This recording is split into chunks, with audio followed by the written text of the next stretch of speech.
Hello friends, welcome to Bhoomika's kitchen. ನಾನು ನಿಮ್ಮ ಭೂಮಿಕಾ ಸುದರ್ಶನ್.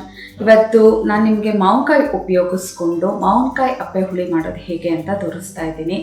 ಕಳೆದ ವಾರ ನಾನೊಂದು ಫಂಕ್ಷನ್ಗೆ ಹೋದಾಗ ಈ ಅಪ್ಪೆ ಹುಳಿ ಕುಡಿದೆ, ತುಂಬಾ ಇಷ್ಟ ಆಯಿತು. ನಮ್ಮ ಅತ್ತಿಗೆ ಸೋನಿ ರುಮಾಲೆ ಅವರು ಈ ಅಪ್ಪೆ ಹುಳಿ ಮಾಡೋದನ್ನ ಹೇಳ್ಕೊಟ್ರು. ಜೊತೆಗೆ ಅವ್ರು ಮಾಡಿ ಎಲ್ಲರಿಗೂ ಸರ್ವ್ ಮಾಡಿದಾಗ ಎಲ್ಲರೂ ಈ ಅಪ್ಪೆ ಹುಳಿ ಕುಡಿದು ತುಂಬಾ ಇಷ್ಟಪಡ್ತಾಯಿದ್ರು. ಇದೊಂದು ಡೈಜೆಸ್ಟಿವ್ ಡ್ರಿಂಕ್, ಜೀರ್ಣಶಕ್ತಿಗೆ ತುಂಬಾ ಒಳ್ಳೆಯದು. ಬನ್ನಿ ಇದನ್ನು ಮಾಡೋದು ಹೇಗೆ ಅಂತ ತೋರಿಸ್ತೀನಿ. ಮೊದಲು ಮಿಕ್ಸರ್ ಜಾರ್ ಒಳಗಡೆ ಅರ್ಧ ತೋತಾಪುರಿ ಮಾವಿನಕಾಯಿನ ಹಿಂಗೆ ಕಟ್ ಮಾಡಿಕೊಂಡು ಹಾಕ್ಕೊಂಡು ಇವಾಗ ಒಂಚೂರು ನೀರು ಹಾಕ್ಕೊಂಡು ನುಣ್ಣಗೆ ರುಬ್ಕೊಳ್ತೀನಿ. ಒಂದು 1/4 ಲೋಟದಷ್ಟು ನೀರು ಹಾಕ್ಕೊಂಡು ಈ ಮಾವಿನಕಾಯಿನ ಚೆನ್ನಾಗಿ ನುಣ್ಣಗೆ ರುಬ್ಕೊಂಡಿದ್ದೀನಿ. ಇವಾಗ ಶೋಧಿಸೋದ್ರೊಳಗಡೆ ಹಾಕ್ಕೊಂಡು ಈ ಥರ ಶೋಧಿಸ್ಕೊಂಬಿಡೋಣ. ನೀರು ಜಾಸ್ತಿ ಹಾಕ್ಬೇಡಿ, ಸ್ವಲ್ಪ ನೀರು ಹಾಕಿದ್ರೆ ಸಾಕು. ಅದೇನಂದರೆ ಪೂರ್ತಿ ಅದರದ್ದು ರಸ ಎಲ್ಲ ಬಂದು ಕೊನೆಯಲ್ಲಿ ಅದ್ರ ಹಸಿರು ಬಣ್ಣದ್ದು ಏನು ಮೇಲ್ಗಡೆ ಇರುತ್ತೆ ಅದನ್ನು ಮಾತ್ರ ಉಳ್ಕೊಳ್ಳುತ್ತೆ, ಸಿಪ್ಪೆ ಮಾತ್ರ. ಇವಾಗ ನೆಕ್ಸ್ಟು ಇದನ್ನ ಕುದಿಯೋ ನೀರು ಒಳಗಡೆ ಹಾಕೊಳ್ತೀನಿ. ಸ್ಟವ್ ಆನ್ ಮಾಡಿಕೊಂಡು ಒಂದು ಪಾತ್ರೆ ಒಳಗಡೆ 4 ಲೋಟ ನೀರು ಹಾಕೊಂಡಿದ್ದೀನಿ. ಹತ್ತತ್ರ 1 ಲೀಟ್ರ್ ಅಷ್ಟಿದೆ. ಇದು ಚೆನ್ನಾಗಿ ಕುದಿಯೋಕ್ಕೆ ಶುರು ಆಗಲಿ. ನೀರು ಲೈಟಾಗಿ ಕುದಿಯೋಕ್ಕೆ ಶುರು ಆಗಿದೆ. ಇವಾಗ ಇದಕ್ಕೆ ರುಚಿಗೆ ತಕ್ಕಷ್ಟು ಉಪ್ಪು ಹಾಕೊಳ್ತಾ ಇದ್ದೀನಿ. ನಂತರ ನಾನೇನು ರುಬ್ಬಿಟ್ಕೊಂಡು ಶೋಧಿಸ್ಕೊಂಡಿದ್ನಲ್ಲ ಈ ಮಾವಿನಕಾಯಿದು ರಸ, ಅದನ್ನು ಹಾಕೊಳ್ತಾ ಇದ್ದೀನಿ. ಅದನ್ನು ಹಾಕ್ಕೊಂಡು ಒಂದ್ಸಲ ಚೆನ್ನಾಗಿ ತಿರುಗಿಕೊಂಡಿರ್ತೀನಿ.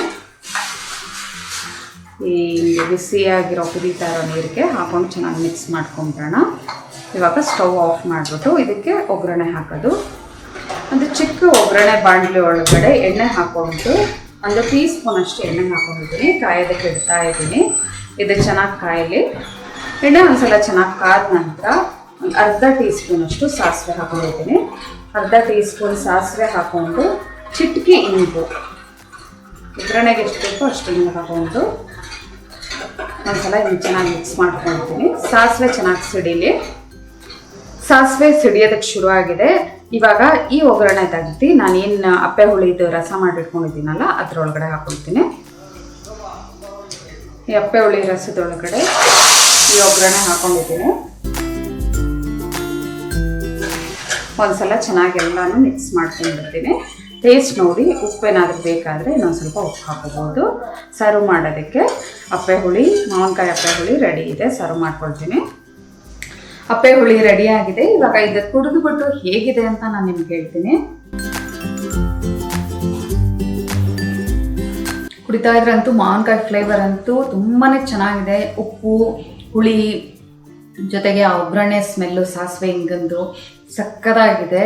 ಜೀರ್ಣಶಕ್ತಿಗಂತೂ ತುಂಬಾ ಒಳ್ಳೆಯದು. ಈ ಸೀಸನಲ್ಲಿ ಮಾವಿನಕಾಯಿ ಸಿಗೋದ್ರಿಂದ ನೀವು ಎಲ್ಲ ಮಾಡಿ ಇದನ್ನು ಕುಡಿದು ಹೇಗಿದೆ ಅಂತ ನನಗೆ ಕಮೆಂಟ್ ಬಾಕ್ಸಲ್ಲಿ ತಿಳಿಸ್ಬೇಕು. ಈ ವಿಡಿಯೋ ನಿಮ್ಗೆ ಇಷ್ಟ ಆಗಿದ್ರೆ ಲೈಕ್ ಮಾಡಿ, ಶೇರ್ ಮಾಡಿ. ಯಾರೆಲ್ಲ ಇನ್ನೂ ಭೂಮಿಕಾಸ್ ಕಿಚನ್ಗೆ ಸಬ್ಸ್ಕ್ರೈಬ್ ಆಗಿಲ್ಲ ಆದಷ್ಟು ಬೇಗ ಸಬ್ಸ್ಕ್ರೈಬ್ ಆಗಿ. Thanks for watching. Hello friends, ನನ್ನ ವಿಡಿಯೋ ಇಷ್ಟ ಆಗಿದ್ರೆ ಲೈಕ್ ಮಾಡಿ, ಹಾಗೆ ನನ್ನ ಚಾನಲ್ಗೆ ಸಬ್ಸ್ಕ್ರೈಬ್ ಆಗಿ. ಪಕ್ಕದಲ್ಲೇ ಇರೋ ಬೆಲ್ ಐಕಾನ್ ಪ್ರೆಸ್ ಮಾಡೋದ್ರಿಂದ ನಾನು ಹಾಕೋ ಪ್ರತಿಯೊಂದು ವಿಡಿಯೋ ನೋಟಿಫಿಕೇಷನ್ ನಿಮಗೆ ಬರುತ್ತೆ.